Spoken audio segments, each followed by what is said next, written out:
Hello everyone. तो आज हम लोग शुरू करने वाले हैं स्ट्रेस स्ट्रेन के ही आगे का पार्ट। स्ट्रेस को हमने थोड़ा सा डिफाइन कर लिया था कि स्ट्रेस क्या होता है और उसका यूनिट क्या होता है, ये सब हमने देख लिया था। आज हम लोग देखने वाले हैं कि इसके कितने टाइप्स होते हैं और स्ट्रेन के बारे में भी हम लोग आज देखने वाले हैं कि स्ट्रेन भी क्या होते हैं और स्ट्रेन के टाइप्स कितने प्रकार के होते हैं। तो चलिए शुरू करते हैं हम लोग टाइप्स ऑफ स्ट्रेस। ठीक है, तो टाइप्स ऑफ स्ट्रेसेस। तो टाइप्स ऑफ स्ट्रेसेस में स्ट्रेसेस सबसे पहली बात हमने देखा था कि स्ट्रेस क्या होता है। Stress is the resisting force per unit area. ठीक है, रेजिस्टिंग फोर्स का न्यूटन पर मीटर स्क्वायर, जिसको हम लोग बोलते हैं पास्कल। ठीक है, ये होता है स्ट्रेस। स्ट्रेस को ये डिफाइन कर लिया था। अब इसके अलग अलग टाइप्स हैं, अलग अलग प्रकार हैं। तो टाइप्स ऑफ स्ट्रेसेस में पहला जो होता है वह होता है एक्सियल स्ट्रेस। एक्सियल स्ट्रेस, ठीक है। तो एक्सियल स्ट्रेस जानने से पहले कुछ चीज़ हम लोग जान लेते हैं, कुछ बेसिक टर्म्स को जान लेते हैं। तो पहले मैं एक तो 3D डायग्राम आपके लिए बना देता हूँ कि क्या होता है। कुछ जो टर्म्स बेसिकली आपके यहाँ पे आने वाले हैं उसमें से हम लोग देख लेते हैं कि किस तरीके से होते हैं। ठीक है, ये आपका एक दिख रहा है, एक बॉडी है। ठीक है, 3 डायमेंशनल में। तो देखा गया है कि मान लीजिए इसका जो है, इसको इस तरीके से यहाँ सेंटर से लेके सेंटर तक ये जो होता है, ये ध्यान दो, ये मिडिल से मिडिल मतलब इसके एरिया के सेंटर, क्रॉस सेक्शनल के एरिया के सेंटर से क्रॉस सेक्शनल एरिया का सेंटर तक जो ये एक्सिस होता है, इस एक्सिस को हम लोग बोलते हैं लॉन्गिट्यूडिनल एक्सिस। ठीक है, इस एक्सिस को क्या बोलते हैं हम लोग? Longitudinal axis. ठीक है, अब इसमें देखो कि ये क्रॉस सेक्शन एरिया क्या होता है। देखो क्रॉस सेक्शन एरिया जो होता है वह ये होता है, पूरे क्रॉस सेक्शन एरिया से मिलकर क्या बनता है, आपका बॉडी बनता है। देखो ये भी क्रॉस सेक्शन एरिया है, ये भी क्रॉस सेक्शनल एरिया है। ठीक है, ये भी यहाँ पे भी बना दूँ तो ये भी क्रॉस सेक्शनल एरिया है। ठीक है, यहाँ पे भी क्रॉस सेक्शनल एरिया है और ये भी क्रॉस सेक्शनल एरिया है। तो ये सारे जो हैं अलग अलग, ये पूरे हर जगह पे देखोगे तो अगर आप सारे क्रॉस सेक्शन एरिया को जोड़ोगे तो क्या बन जाता है, हमारा एक बॉडी बन जाता है।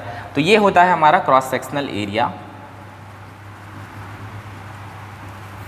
और यही इंपॉर्टेंट है क्रॉस सेक्शनल एरिया यहाँ पे टर्म्स में। तो लॉन्गिट्यूडिनल एक्सिस तो हमारा ये वाला हो गया, ये बीच वाला। ठीक है, इसके सेंटर से सेंटर जितने भी क्रॉस सेक्शनल एरिया हो रहे हैं उनके सेंटर से गुजरने वाला लाइन या फिर एक्सिस बोल सकते हैं, वह क्या कहलाता है? Longitudinal axis. ठीक है, तो ये आप लोग टर्म्स को याद रखिए। क्रॉस सेक्शनल एरिया इसको बोलते हैं जो हम लोग अब अलग अलग लोड, अलग अलग फोर्स इसके अबाउट एक्ट करेंगे, उसके हिसाब से हम लोग क्या डिफाइन करेंगे? एक्सियल स्ट्रेस को। ठीक है, तो देखते हैं एक्सियल स्ट्रेस क्या होता है। Axial stress is the stress, देखो इसमें जैसे कि मान लो एक फोर्स लगा, ठीक है, फोर्स F। ठीक है, तो एक्सियल स्ट्रेस क्या है? इफ द एक्सटर्नल फोर्स या लोड बोलते हैं, acts along the longitudinal axis, then the stress developed is known as axial stress। ठीक है, तो एक्सियल स्ट्रेस क्या हुआ? जो अगर फोर्स जो है इसके मतलब क्रॉस सेक्शनल एरिया के सेंटर के अबाउट एक्ट करेगा, मतलब इस लॉन्गिट्यूडिनल एक्सिस के अबाउट, इसके अलोंग एक्ट करेगा। ठीक है, अलोंग एक्ट करेगा। ठीक है, अलोंग एक्ट करेगा, तब क्या होगा? जो स्ट्रेस इसमें इस बॉडी में आएगा वह क्या कहलाएगा? कौन सा स्ट्रेस है? Axial stress. ठीक है, एक्सियल स्ट्रेस। तो आज समझ गए होंगे कि एक्सियल स्ट्रेस क्या होता है। ठीक है, इफ द एक्सटर्नल फोर्स और load acts along the longitudinal axis then the stress developed is known as axial stress. ठीक, अब एक्सियल स्ट्रेस के भी दो प्रकार होते हैं। एक तो होता है हमारा टेंसाइल स्ट्रेस और दूसरा होता है हमारा कंप्रेसिव स्ट्रेस। कंप्रेसिव स्ट्रेस, ठीक है। दो प्रकार के स्ट्रेस होते हैं, टेंसाइल स्ट्रेस, दूसरा होता है कंप्रेसिव स्ट्रेस, ठीक है। तो आप लोग इसको देख लीजिए, मैं इसको रब करके आगे बढ़ता हूँ, ध्यान दीजिए यहाँ पे किस तरीके से है। ओके, हो गया। चलिए आगे बढ़ते हैं हम लोग, अब एक एक करके देखते हैं टेंसाइल स्ट्रेस क्या है और कंप्रेसिव स्ट्रेस क्या है, ठीक है। इसको एक्सियल स्ट्रेस को हम लोग बेसिकली बोला जाए तो हम लोग इसको नॉर्मल स्ट्रेस भी बोलते हैं, ठीक है, नॉर्मल स्ट्रेस। और अगर नॉर्मल स्ट्रेस क्यों बोलते हैं, क्योंकि नॉर्मल स्ट्रेस मतलब सिग्मा एन ले सकते हैं, ठीक है। सिग्मा का साइन स्ट्रेस के लिए होता है, ठीक। तो नॉर्मल स्ट्रेस सिग्मा एन हो गया। तो सिग्मा एन जो होगा वह क्या है कि नॉर्मल फोर्स इसलिए क्योंकि फोर्स यहाँ पे क्या हो रहा है, इस जगह पे क्या हो रहा है, नॉर्मल स्ट्रेस के केस में force acts perpendicular to the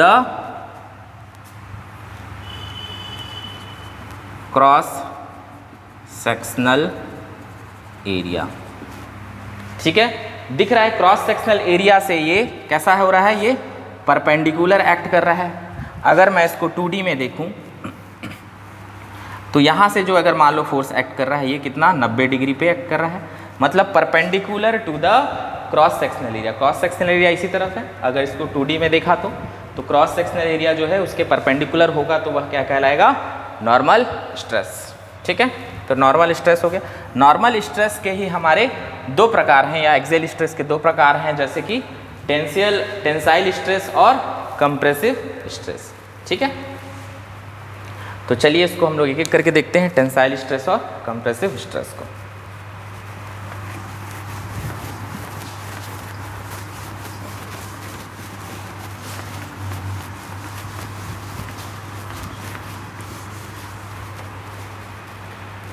ठीक है, तो देख लेते हैं पहला टेंसाइल स्ट्रेस। जैसे ये बॉडी है, ठीक है, इसमें अगर फोर्स इस तरीके से एक्ट किया, कैसा फोर्स एक्ट किया, ठीक है, ये कैसा फोर्स है, इसको पुल कर रहा है, कैसा फोर्स है ये, पुल फोर्स, ठीक है। अगर इस टाइप का फोर्स रहे जो इसको पुल कर रहा होगा तो क्या हो जाएगा, उसके अंडर में क्या स्ट्रेस आएगा, टेंसाइल स्ट्रेस, या फिर इसको बोलते हैं हम लोग टेंसाइल फोर्स। यहाँ पे टेंसाइल फोर्स एक्ट कर रहा है। टेंसाइल मतलब खींचने वाला, टेंस कर देना, खींचना, मतलब हमारा टेंसाइल फोर्स आ गया। तो हम बोलेंगे stress developed on A body under the tensile force is known as tensile stress, ठीक है। तो टेंसाइल स्ट्रेस क्या हो जाएगा, सिग्मा, अगर टी ले लूँ तो क्या हो जाएगा हमारा, फोर्स जो भी लगा है यहाँ पे फोर्स बटा एरिया, ठीक है। कैसा फोर्स रहेगा, ये परपेंडिकुलर फोर्स रहेगा, किसके, सिर्फ क्रॉस सेक्शनल एरिया से परपेंडिकुलर फोर्स रहेगा। तो ये हो जाएगा, इसका भी वही होगा, न्यूटन पर मीटर स्क्वायर, ठीक है, यूनिट न्यूटन पर मीटर स्क्वायर। तो ये हो गया हमारा टेंसाइल स्ट्रेस। वहीं पे अगर कंप्रेसिव स्ट्रेस की बात करूं, इधर ही देख लेता हूं, कंप्रेसिव स्ट्रेस के बारे में बात करेंगे। तो कंप्रेसिव स्ट्रेस जो है, जस्ट फोर्स क्या हो जाएगा, इसका डायरेक्शन जो है चेंज कर देंगे और पुश वाला फोर्स लगने लग जाएगा। मतलब अगर इस बॉडी को अगर दबाने वाला फोर्स लग जाए, उस वक्त पे जो स्ट्रेस डेवलप होगा बॉडी में, वह क्या कहलाएगा, कंप्रेसिव फोर्स, मतलब कंप्रेसिव स्ट्रेस। यहाँ के केस में देखेंगे, अगर बॉडी है इस तरीके से, ठीक है, इस तरीके से अगर बॉडी है, यहाँ पे अगर फोर्स इस तरीके का लग गया, डायरेक्शन चेंज हो गया, है ना, फोर्स ऐसा लगा, ठीक, उस तरीके से फोर्स लग गया, तो यहाँ पे जो फोर्स आएगा उसको हम बोलेंगे, यहाँ पे लिख सकते हैं कि stress developed on a body under the compressive force और या फिर उसको बोलेंगे push force then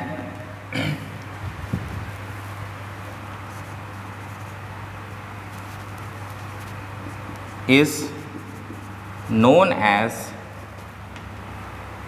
compressive stress is known as stress develop होने body under the compressive force is known as compressive stress. ठीक है, ये फोर्स कैसा है? कंप्रेसिव फोर्स है, दबाने वाला फोर्स है ना, इसको दबाने वाला फोर्स है। और है कैसा ये force? This is the normal force, ये नॉर्मल फोर्स ही है।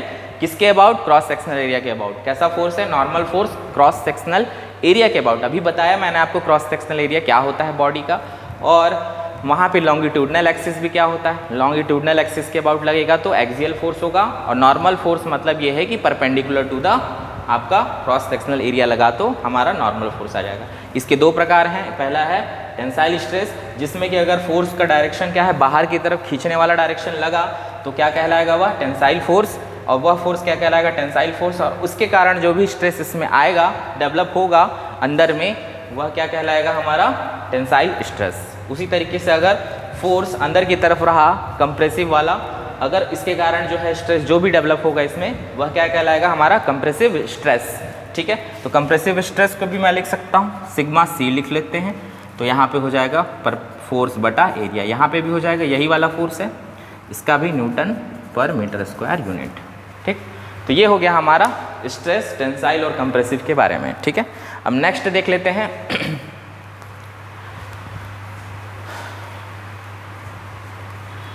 Shear stress. नेक्स्ट पढ़ते हैं हम लोग शियर स्ट्रेस।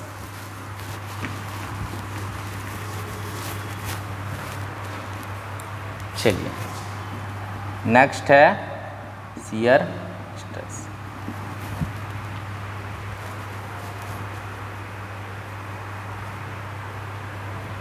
ठीक है, जैसे कोई बॉडी है, जैसे मैं इसमें 3D ही बना के दिखा रहा हूँ, ये है। ठीक,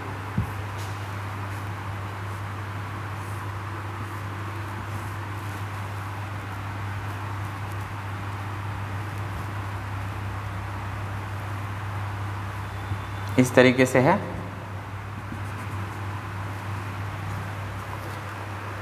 ठीक, तो यहाँ पे जैसे मैंने बोला कि ये फोर्स क्या फोर्स है, ये फोर्स क्या है, कैसा फोर्स है? ये नॉर्मल फोर्स है।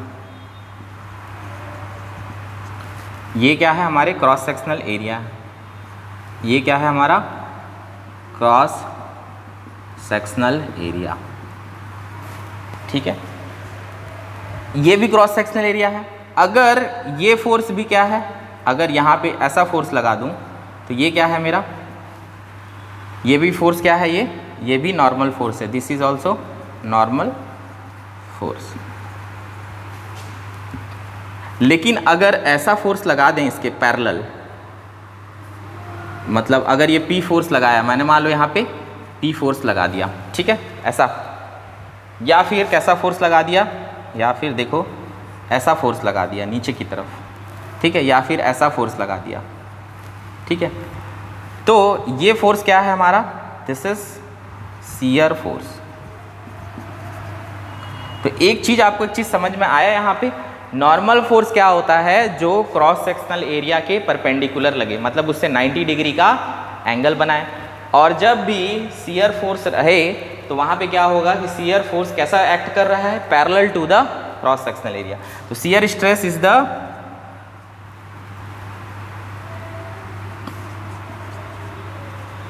stress developed when the force, when the external force लिख लेते हैं, when the external force acts parallel to the cross sectional area is known as shear stress. Stress developed when the external force acts parallel to the cross sectional area is known as shear stress. मतलब अगर इस cross sectional area के, ठीक है, अगर इस cross sectional area के parallel, जैसे कि ये है क्रॉस सेक्शनल एरिया, इसके अगर फोर्स ऐसा एक्ट करेगा पैरेलल, ठीक है, तो उस वक्त पे क्या होगा, जो भी स्ट्रेस डेवलप होगा इस बॉडी में वो क्या कहलाएगा, हमारा शियर स्ट्रेस। ठीक है, यहाँ पे तो नॉर्मल फोर्स है, नॉर्मल फोर्स को हम लोग हटा भी देंगे, कोई दिक्कत नहीं है। अगर सिंगल शियर स्ट्रेस कंडीशन दिखाया तो सिर्फ शियर फोर्स लगेगा। ठीक, तो stress develop when the external force are parallel acts parallel to the cross sectional area is known as shear stress. ठीक है, इसको याद रखिए। और शियर स्ट्रेस, शियर फोर्स के कारण क्या होता है, स्लिपिंग टेंडेंसी होती है। तो स्लिपिंग होता है मतलब हमारे मॉलिक्यूल्स क्या हैं, स्लिप होते हैं। ठीक है, तो यहाँ पे क्या होगा कि due to shear stress there is slipping tendency of molecules, या फिर बोल सकते हैं layer by layer displacement of molecules of body. ठीक है, तो due to shear stress there is slipping tendency of molecules, या फिर बोल सकते हैं layer by layer displacement of molecules of body. ठीक है, तो एक दूसरे के जैसे स्लिप करते गया, किया यहाँ रुका, स्लिपिंग हो रहा है मॉलिक्यूल्स एक के ऊपर एक। ठीक है, तो शियर फोर्स के कारण स्लिपिंग होता है, उसके वजह से जो स्ट्रेस डेवलप होगा वह क्या कहलाएगा, शियर स्ट्रेस। ठीक है, तो शियर स्ट्रेस को हम लोग टाउ से डिनोट करते हैं, टाउ से डिनोट करते हैं शियर स्ट्रेस को। तो शियर स्ट्रेस क्या हो जाएगा हमारा, टाउ इज इक्वल टू, ये कैसा फोर्स है, shear force by cross sectional area. F S क्या है मेरा, शियर फोर्स। ठीक है, इसका भी यूनिट, टाउ का यूनिट भी क्या होगा, न्यूटन पर मीटर स्क्वायर। ठीक है, सारे स्ट्रेस का यूनिट न्यूटन पर मीटर स्क्वायर होता है। ठीक है, तो ठीक है, इसको देख लीजिए, नोट डाउन कर लीजिए। शियर स्ट्रेस के बाद हम लोग चलते हैं, अब हम लोग स्ट्रेन पढ़ते हैं। स्ट्रेन क्या होता है, स्ट्रेन के बाद उसके कितने टाइप्स होते हैं, ये सारी चीज़ें हम लोग देखेंगे।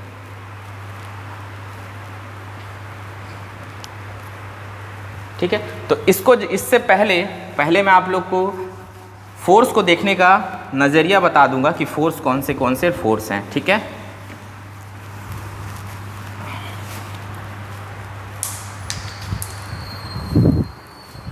चलिए एक बॉडी बना रहा हूँ।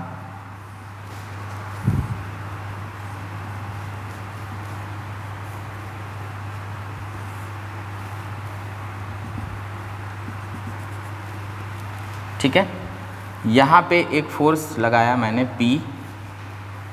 ठीक है, यहाँ पे मैंने एक फोर्स लगाया Q, यहाँ पे मैंने एक फोर्स लगाया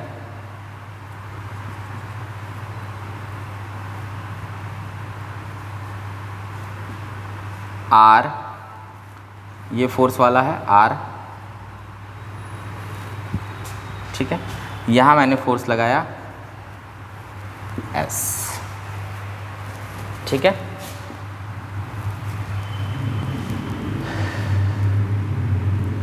और यहाँ पे मैंने फोर्स लगाया T। ठीक है, तो इस फोर्स को पहचानना है आपको कि ये फोर्स का नाम क्या है। ठीक है, तो ध्यान दें कि P क्या है, P फोर्स क्या है, P कैसा एक्ट कर रहा है, लॉन्गिट्यूडनल एक्सिस के अबाउट। ठीक है, तो इसको हम लोग क्या बोलेंगे, P is the normal force, या एक्सियल, क्या बोलेंगे, एक्सियल फोर्स है ये, तो इसको क्या बोलेंगे हम लोग, एक्सियल टेंसाइल फोर्स। ठीक है, खींच रहा है एक्सियल, एक्सियल मतलब मैंने बोला था लॉन्गिट्यूडनल एक्सिस के अबाउट जो एक्ट करेगा वह एक्सियल फोर्स है। ठीक है, लेकिन यहाँ पे अगर चेंज हो जाएगा, ये क्या है, इस एक्सियल टेंसाइल फोर्स। ठीक है, एस को बोलूँगा मैं, यहाँ पे देखो कुछ ना कुछ यहाँ से सेंटर से डिस्टेंस है, कुछ ना कुछ सेंटर से डिस्टेंस है। जब भी डिस्टेंस रहे, सेंटर से दूरी रहे, तो उस फोर्स को क्या बोलेंगे हम लोग, मान लेते हैं कुछ कुछ डिस्टेंस रहे उसको क्या बोलते हैं हम लोग, वो डिस्टेंस को क्या बोलते हैं हम लोग, इसेंट्रिसिटी बोलते हैं। इसलिए इसका नाम क्या है, कहलाएगा इसेंट्रिक एक्सियल टेंसाइल। दिख रहा है, टेंसाइल फोर्स। एस क्या है, इसेंट्रिक एक्सियल टेंसाइल फोर्स। ई आपका डिस्टेंस है, ये भी ई डिस्टेंस है, ठीक है। इसको बोलते हैं ई क्या है, ई इज द इसेंट्रिसिटी, है ना। कितना डिस्टेंस जो है आपके सेंटर से है, ये डिस्टेंस क्या कहलाएगा, इसेंट्रिसिटी। इसीलिए इसका नाम जो है इसेंट्रिक, ठीक है। इसको इसेंट्रिक एक्सियल टेंसाइल फोर्स, ठीक है। उसके बाद टी को क्या बोलूँगा मैं, इसेंट्रिक अंदर की तरफ दबाने वाला फोर्स क्या है, compressive, eccentric compressive tensile compressive force. Eccentric axial compressive force, eccentric axial compressive force, ठीक है। टी हो गया। क्यू क्या है, Q, Q is the eccentric, अच्छा क्यू क्या है आपका, शियर फोर्स,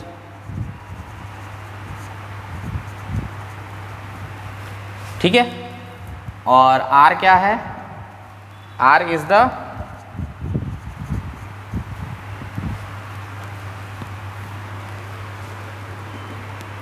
एक्चुअली मैं बता रहा हूं आपको, ट्रांसवर्स फोर्स नाम रहता है।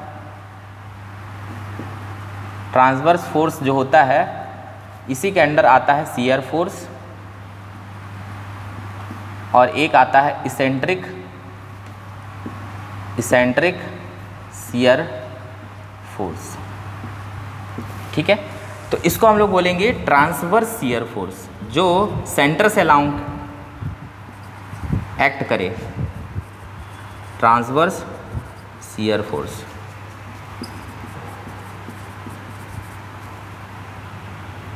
acts parallel to cross section and passes through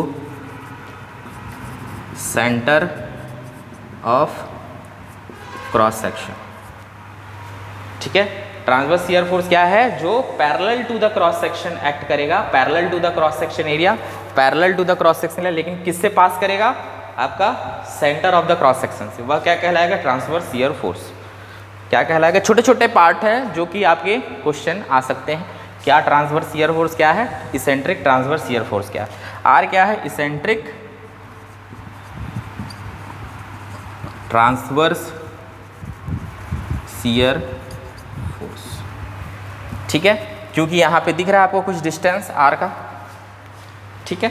तो ये सारे जो है फोर्स को आपको देखना आना चाहिए कि क्या फोर्स है, इनके इन फोर्स के कारण क्या डेवलप हो जाता है हमारा स्ट्रेस, ठीक है। तो ये आप लोग नोट डाउन कर लीजिए, उसके बाद हम लोग आगे देखते हैं।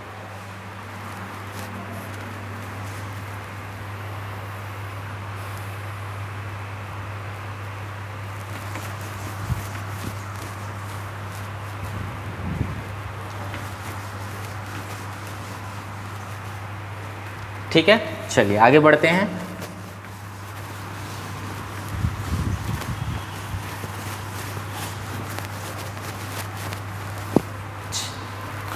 अब देखते हैं हम लोग स्ट्रेन, टाइप्स ऑफ स्ट्रेस तो हो गया, स्ट्रेन।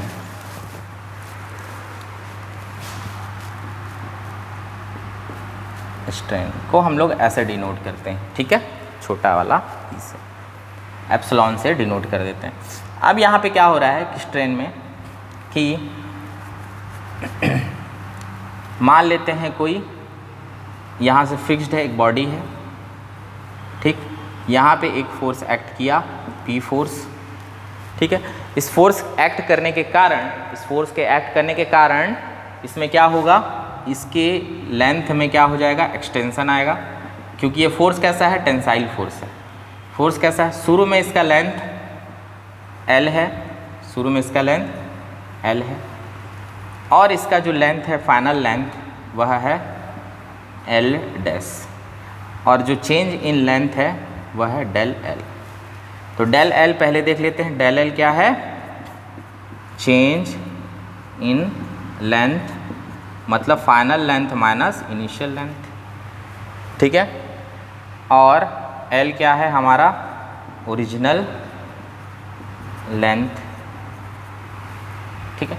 तो पहली बात तो स्ट्रेन को आप डिफाइन करेंगे कि चेंज इन डायमेंशन बटा ओरिजिनल डायमेंशन,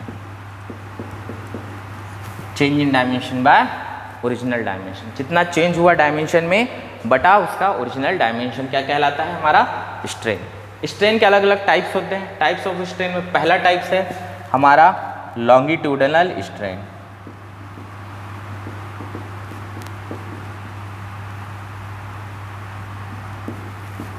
ठीक है। तो लॉन्गिट्यूडनल स्ट्रेन का मैं आपको बता रहा हूँ यहाँ पे। तो लॉन्गिट्यूडनल स्ट्रेन का क्या होगा? Longitudinal strain is the change in length. अब कौन सा डायमेंशन चेंज होगा? लॉन्गिट्यूडनल मतलब आपका लॉन्गिट्यूडनल एक्सिस के अबाउट चेंज होना लेंथ का, यही तो है लॉन्गिट्यूडनल स्ट्रेन, ठीक है। जैसे मैंने आपको बताया लॉन्गिट्यूडनल एक्सिस जब बताया था, उसी के अलोंग अगर लेंथ चेंज होगा या घटेगा, ऐसे स्ट्रेन को क्या बोलते हैं? क्या बोलते हैं? हमारा लॉन्गिट्यूडनल स्ट्रेन, ठीक है। लॉन्गिट्यूडनल एक्सिस के अलोंग जो बढ़े या घटे, ऐसे स्ट्रेन को क्या बोलते हैं? Longitudinal strain. तो ये हो गया change in length bye original length, ठीक है। इसका यूनिट क्या होता है? इसका यूनिट जैसे कि इसमें इसका नो यूनिट होता है ना, इसका यूनिट लेस या डायमेंशन लेस बोल सकते हैं, क्योंकि लेंथ तो चेंज कट जाएगा, लेंथ कट जाएगा, ठीक है। ओरिजिनल लेंथ ये हो गया, this is the final length, ठीक है। तो यहाँ पे देखेंगे एक जगह फिक्स किए, एक बॉडी को लगाया, यहाँ से अगर फोर्स एक्ट करेगा तो क्या करेगा? उसको खींचेगा और लेंथ लंबा हो जाएगा। तो चेंज इन लेंथ ये आया, फाइनल लेंथ मेरा ये आ गया, ओरिजिनल लेंथ मेरा ये था एल, और इन दोनों का माइनस करोगे तो डेल एल आएगा। और आपको पता है कि strain E L, longitudinal strain जिसको हम लोग ई एल बोलेंगे, वो क्या कहे? चेंज इन लेंथ कितना आया? डेल एल बटा एल, यही मेरा ये। और डेल एल क्या होगा? मीटर बटा मीटर, यानी डायमेंशन लेस, यूनिट इसका डायमेंशन लेस। यही सब पूछ लेता है क्वेश्चन में, डायमेंशन लेस है क्या है यूनिट इसका स्ट्रेन का, ये सब चीज़ें छोटी छोटी चीज़ें हैं तो पूछता है। तो आपका ये हो गया, ठीक है। तो इस तरीके से मैं देख सकता हूँ। अब आपको बोलेगा कि लॉन्गिट्यूडनल स्ट्रेन में दो प्रकार के होते हैं। एक होता है लॉन्गिट्यूडनल स्ट्रेन में दो प्रकार के हैं, एक तो हमारा टेंसाइल स्ट्रेन और दूसरा है कंप्रेसिव स्ट्रेन। एक होता है हमारा टेंसाइल स्ट्रेन और दूसरा कंप्रेसिव स्ट्रेन। टेंसाइल स्ट्रेन में क्या होता है कि बॉडी में कौन सा फोर्स लगता है? टेंसाइल फोर्स लगता है। जैसे इसमें लगा टेंसाइल फोर्स, इसके कारण क्या होता है? बॉडी इलोंगेट करता है, ठीक है, इलोंगेट करता है। यहाँ पे क्या होता है टेंसाइल स्ट्रेन में? Strain under the tensile force, strain under the tensile force, ठीक है। और क्या होता है यहाँ पे? Body dimension, body length, body elongates. यहाँ पे इलोंगेट्स का मतलब लेंथ इंक्रीज करेगा, ठीक है। और वहाँ पे कंप्रेसिव स्ट्रेन में क्या होगा कि strain under the compressive force, ठीक है। और क्या होगा? बॉडी क्या होगा? छोटी होगी, दबेगी अंदर की तरफ। कंप्रेसिव फोर्स लगा मतलब अंदर दबना, मतलब ये है कि बॉडी कंप्रेस्ड, या फिर बोलेंगे हम लोग लेंथ डिक्रीजेस, लेंथ छोटा होगा लेंथ, ठीक है। तो यहाँ पे डेल एल की वैल्यू क्या होगी, पॉजिटिव आएगी, यहाँ डेल एल की वैल्यू निगेटिव आएगी, कम होगी लेंथ, ठीक है, कम होगी लेंथ।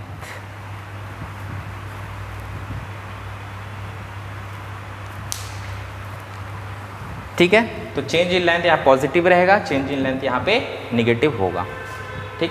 तो ये कुछ चीज़ें हैं, याद रखिए। इसमें हो गया, इस केस में। चलिए मैं इसको बता देता हूँ आपको, कंप्रेसिव स्ट्रेन का भी एक बार डायग्राम।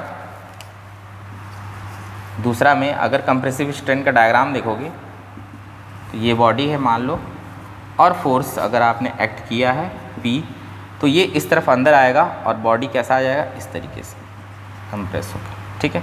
तो डेल एल की वैल्यू ये रही, जो कैसी रहेगी, निगेटिव रहेगी। कैसी रहेगी, निगेटिव, ठीक है। डेल एल निगेटिव रहेगा, दबेगा अंदर की तरफ, क्योंकि डेल एल जो है L final length minus initial length होगा। अगर इस बार एल डैश यहाँ पे आ जाए और ये टोटल यहाँ से यहाँ क्या है मेरा एल है, तो एल डैश जो है वो लेस देन एल है, इसका मतलब डेल एल की वैल्यू क्या होगी, निगेटिव आएगी, ठीक है। बट यहाँ पे क्या है, यहाँ पे एल बड़ा है एल डैश से, इसका मतलब डेल एल की वैल्यू पॉजिटिव आएगी। किस केस में, टेंसाइल स्ट्रेन के केस में, यहाँ पे कंप्रेसिव टेंसाइल फोर्स के केस में और कंप्रेसिव फोर्स के केस में, ठीक है। तो स्ट्रेन की वैल्यू भी आप समझ सकते हैं कि निगेटिव आएगी कंप्रेसिव स्ट्रेन की, क्योंकि डेल एल की वैल्यू हमारा निगेटिव आ रहा है, और यहाँ पे पॉजिटिव आएगी स्ट्रेन की वैल्यू, ठीक है। तो ये सब पॉइंट याद रखिएगा। यहाँ पे आगे बढ़ूँ तो टेंसाइल स्ट्रेन की वैल्यू क्या आएगी, पॉजिटिव, और कंप्रेसिव स्ट्रेन की वैल्यू नेगेटिव, ठीक है। ईटी और इसी क्या है, ईटी क्या है, टेंसाइल स्ट्रेन, और इसी क्या है, कंप्रेसिव स्ट्रेन, ठीक है। तो ये कुछ हिस्सा है आपका स्ट्रेन का। इसके बाद आगे एक और स्ट्रेन है जो कि हमारा शियर स्ट्रेन। चलिए इसको मैं हटा रहा हूँ।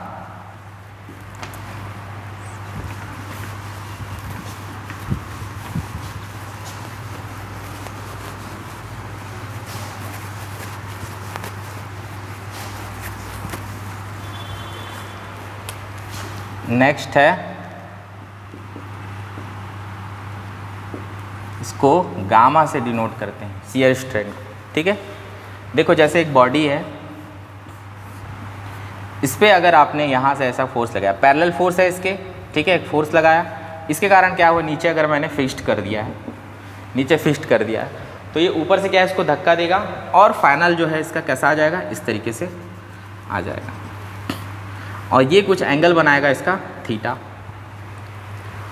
ठीक है।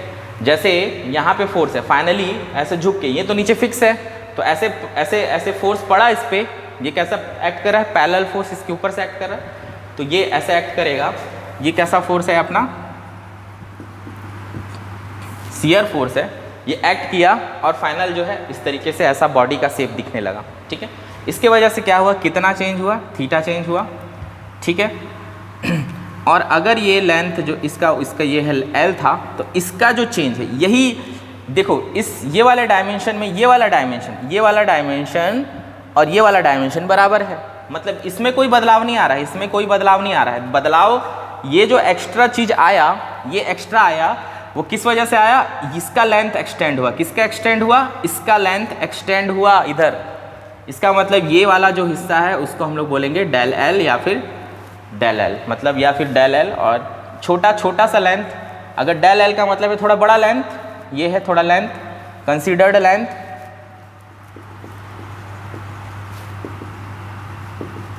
और ये इसका मतलब क्या होता है, वेरी स्मॉल लेंथ, है ना, वेरी स्मॉल लेंथ चेंज, जो भी थोड़ा सा इसमें कंसीडर्ड लेंथ चेंज, जो आपको पता है कि इतना चेंज हो रहा है, और बहुत छोटा सा चेंज आएगा तो डेल एल, ठीक है। तो इस वाले डायग्राम में आप देखोगे, अगर मैं यहाँ ए मान लूँ, इसको बी मान लूँ, इसको सी मान लूँ, in triangle A B C, ठीक है, tan theta is equal to del L by L, ठीक है, tan theta is equal to del L by L, है ना। तो ये हो गया tan theta is equal to del L by L for, मेरे को पता है कि बहुत छोटा सा, फॉर वेरी स्मॉल थीटा, आपको पता है छोटे से थीटा के लिए क्या होगा, टेन थीटा किसके बराबर हो जाएगा, लगभग थीटा के बराबर हो जाएगा। और यही चीज़ टेन थीटा किसके बराबर होगा, मेरा शियर स्ट्रेन के बराबर, ये याद रखिएगा, ठीक है। तो शियर स्ट्रेन क्या हो जाएगा, थीटा, जो कि डेल एल बाई एल के बराबर हो जाएगा, ठीक है। ये भी क्या होगा, डायमेंशन लेस, ठीक है। फिर से बता रहा हूँ, ठीक है। एक बॉडी है, मान लो ए बी, ठीक है, ए बी एक बॉडी है, तो उसका जो इधर का लेंथ है एल, ठीक है, यहाँ पे एक शियर फोर्स लगा, तो शियर फोर्स के वजह से उधर गया, लेकिन आपको पता है कि ये वाला लेंथ में कोई बदलाव नहीं आएगा क्योंकि इसको डायरेक्ट धक्का मार रहा है और यहाँ आ रहा है। तो जो ये एक्स्ट्रा लेंथ आया है वो किसका है, इसका एक्सटेंशन है, इसका एक्सटेंशन है, इसलिए इस लेंथ का एक्सटेंशन डेल एल हो गया।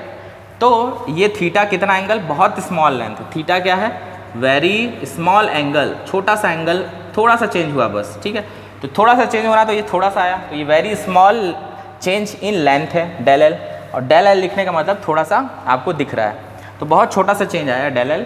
तो डेल, अब टेन थीटा देखूंगा तो गामा जो कितना चेंज आया, कितना चेंज आया है, डेल एल बाई एल, यही स्ट्रेन है डेल एल बाई एल, तो डेल एल बाई एल ही क्या है अपना शियर स्ट्रेन हो गया, और टेन थीटा के बराबर है। तो for very small theta tan theta is equal to theta होता है, ठीक है, और थीटा की is equal to del L by L, तो स्ट्रेन क्या हो गया, gamma is equal to theta tan और डेल एल बाई एल, ठीक है। याद रखिए, कभी कभी क्वेश्चन आ जाएगा कि आपको थीटा की वैल्यू दे दिया रहेगा और आपको पूछेगा कि शियर स्ट्रेन की वैल्यू निकालिए। तो थीटा की वैल्यू आपको अगर पता है, मान लो थीटा की वैल्यू 30 डिग्री आ गई, तो आपको निकाल लेना है उसका स्ट्रेन, ठीक है। तो उसको निकाल लेना है 10, ठीक है। If theta is equal to 30 degree then strain, shear strain क्या हो जाएगा, 10 थीटा के बराबर है, दिख रहा है, shear strain equal to 10 theta के बराबर, तो लिख लोगे 10 30 डिग्री, ठीक है। 30 डिग्री जो भी आ जाएगा आप उसको लिख लेंगे, ठीक है। तो 10 30 डिग्री की वैल्यू आप नोट डाउन कर लेंगे, ठीक है। तो 1/√3 हो जाएगा शियर स्ट्रेन। तो इस तरीके से हम लोग तीनों स्ट्रेन को देख लिए हैं, हमारा शियर स्ट्रेन, हमारा एक्सियल स्ट्रेन में, लॉन्गिट्यूडनल स्ट्रेन में जितने भी चीज़ें हम लोग देख लिए। तो इसके साथ ही स्ट्रेस और स्ट्रेन के टाइप्स यहाँ पे एंड होते हैं, और स्ट्रेन में भी कुछ प्रकार के हैं, उसको मैं आपको फर्दर क्लास में आगे बता दूंगा, ठीक है। चलिए ठीक है, थैंक यू।